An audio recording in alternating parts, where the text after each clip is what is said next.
చిన్నదో పెద్దదో ఏదో ఒక ఉద్యోగం చేసి తన కాళ్ళ మీద తాము నిలబడాలని ఎంతో మంది కలలు కంటారు. ఇలాంటి వారి అమాయకత్వాన్ని, ఉద్యోగం పట్ల వారికి ఉన్న ఆశలను ఆసరాగా తీసుకుంటున్నారు మోసగాళ్ళు. ఉద్యోగాల పేరిట బురిడి కొట్టిస్తున్న ఉదంతాలెన్నో వెలుగు చూశాయి. నిరుద్యోగులే టార్గెట్గా ఉద్యోగం ఇప్పిస్తామంటూ మాయమాటలు చెప్పి కోట్లాను కోట్లు డబ్బులు కాజేస్తున్నారు. ఇప్పటికే ఇలాంటి వార్తలను ఎన్నో చూస్తుంటాం. ప్రజల్లో దీని పట్ల అవగాహన కల్పిస్తున్నా సరే ఇంకా ఎక్కడో ఒక దగ్గర ఇలాంటి ఘటనలు జరుగుతూనే ఉన్నాయి. తాజాగా బీహార్లోని జముయిలో ఇలాంటి ఘటన చోటు చేసుకుంది. ఏకంగా ఐపీఎస్ ఉద్యోగాన్ని ఎరగా వేశారు మోసగాళ్ళు.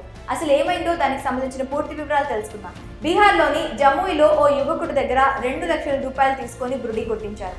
జుమాయ్ సబ్ ఇన్స్పెక్టర్ నకిలీ ట్రైనీ ఐపీఎస్ని అరెస్ట్ చేయగా అసలు విషయం బయటకు వచ్చింది. విచారణలో బయటపడిన కథనాలు ఇలా ఉన్నాయి.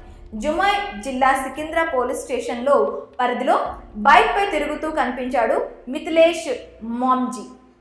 దీంతో అతనిపై పోలీసులకు అనుమానం కలిగి మొదట సున్నితంగానే హెచ్చరించారు. చిన్నపిల్లలు పోలీసు యూనిఫామ్ కొనుక్కుంటే సరదాగా ఉంటుందని, ఈ వయసులో ఇలా డ్రెస్ వేసుకొని తిరిగితే మోసం కింద కేసు పెడతామని చెప్పారు. కానీ ఆ యువకుడు మాత్రం తాను ఐపీఎస్ ఆఫీసర్ అంటూ ఎదురుదాడికి దిగాడు. పైగా అతని దగ్గర గన్ కూడా ఉండడంతో పోలీసులు వెంటనే అతన్ని అరెస్ట్ చేశారు. ఆ తర్వాత వారి విచారణలో అసలు విషయం వెలుగులోకి వచ్చింది.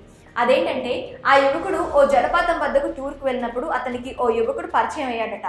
మాయమాటలు చెప్పి తక్కువ రేటుకే ఐపీఎస్ ఆఫీసర్ని చేస్తానని చెప్పడంతో ఆ యువకుడు ఎగిరి గంతేశాడు. తను ముందు వీరితో ఫోన్స్ మాట్లాడినట్లు నటించి 2 రోజుల్లో 2 లక్షలు ఇవ్వాలని చెప్పాడట. దీంతో వెంటనే మిథిలేష్ తన తల్లిదండ్రులను, బంధువులను వేధించి 2 లక్షలు అప్పుగా తీసుకొని ఆ మోసగాడికి ఇచ్చాడట.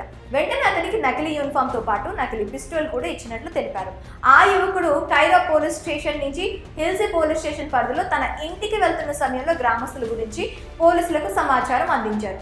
దీంతో పోలీసులు ఆ యువకుడిని పట్టుకుని పూర్తి వివరాలు బయటపెట్టారు. ప్రస్తుతం అతను ఇచ్చిన ఇన్ఫర్మేషన్ ప్రకారం ఇంత పెద్ద మోసం వెనుక ఇంకా ఎవరెవరున్నారో తెలుసుకునే ప్రయత్నం చేస్తున్నారు.